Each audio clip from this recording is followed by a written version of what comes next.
1 minute tariffs are going up, the next they're being scaled back. Then there are exemptions to the levies, followed by a promise that those exemptions were only temporary.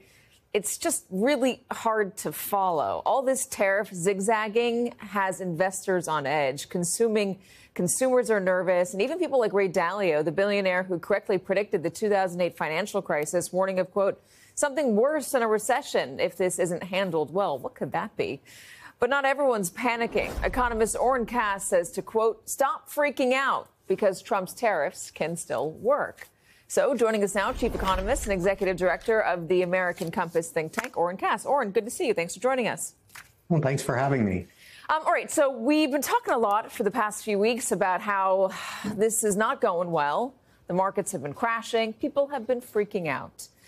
Tell me why you think it's not quite the time to freak out. Well, I guess I'd say two things. One is, I think there were a lot of uncertainties created by the way that they made the initial announcement on so-called Liberation Day. What I wrote about in that piece you quoted from is really a focus on ways to correct course. I think postponing the tariffs that they postponed was really important. I think something they haven't done yet, but I suspect we will see is going to a more rational phase-in of the China tariffs. I think we do need ultimately to have high tariffs on China, but I think it causes more cost than it needs to go so high so quickly. And so I think the course corrections are on the right direction. There are still more to be done, but also time to do it. And then the second point is, look, the reality is the market at this point is down, 4%? From where it was before the initial announcement. And so that's not an excuse for unnecessary costs, but it is to say that clearly the markets think there's a way to do this that is not going to be too burdensome.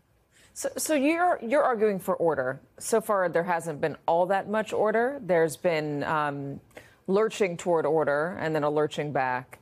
Is there anybody in this administration that you think is running things right now, or what's your sense of how this is being rolled out and why it's being rolled out the way it has been? Well, the president is clearly running things, and I think he has around him a set of advisors, some of whom are very good. I think certainly Vice President Vance, Secretary of the Treasury Scott Bessent, he would be the head of the Council of Economic Advisors, Stephen Miran, the U.S. Trade Representative, Jameson Greer. I think these are all, frankly, very serious people who have a sense of where they want to go. And I think you've seen even over the past week, more and more come out from them that is giving more clarity to where they want to go. So, yeah, where do they want to go, Warren? I mean, I think it's been hard for me to follow because they've had differing explanations on what they want. They want to bring U.S. manufacturing home. They want to talk about national security. They're talking about fentanyl. They're talking about hitting back at people who have been taking advantage of us. I mean, it's been a little bit all over the place, and that's part of the reason why the markets have been so volatile. What is the end goal in your view? Well, I guess it seems to me that the list of things you just mentioned there are all quite coherent and go in the same direction. When they talk about wanting to bring manufacturing jobs back and to rebuild industry in this country generally, that's directly connected to the problem of the way that I think we have been taken advantage of in our trading relationships for a very long time. And so what seems clear to me based on what the administration is saying is that, first of all, they think the world is changing, that the U.S. is not just some global hegemon anymore.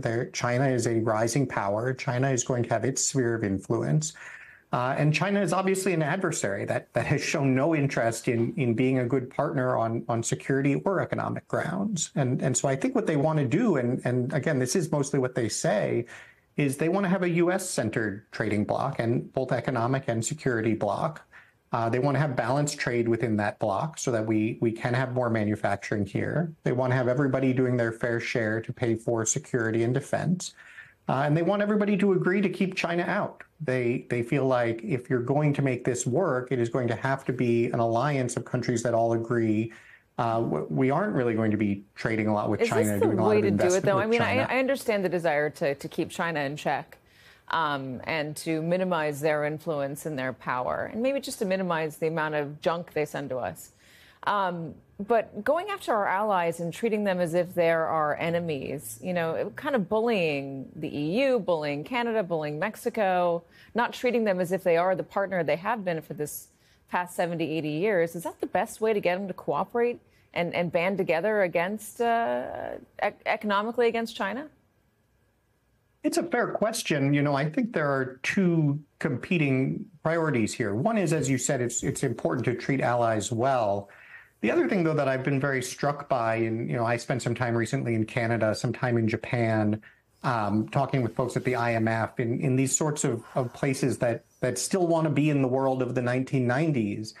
People do not understand that this is changing and that the United States is actually serious about changing things. And so I think there is a certain amount of, very blunt, direct message and show of seriousness that is needed. I think what we did on Liberation Day with just here are the tariffs day one before we've said what we want was too far to one side.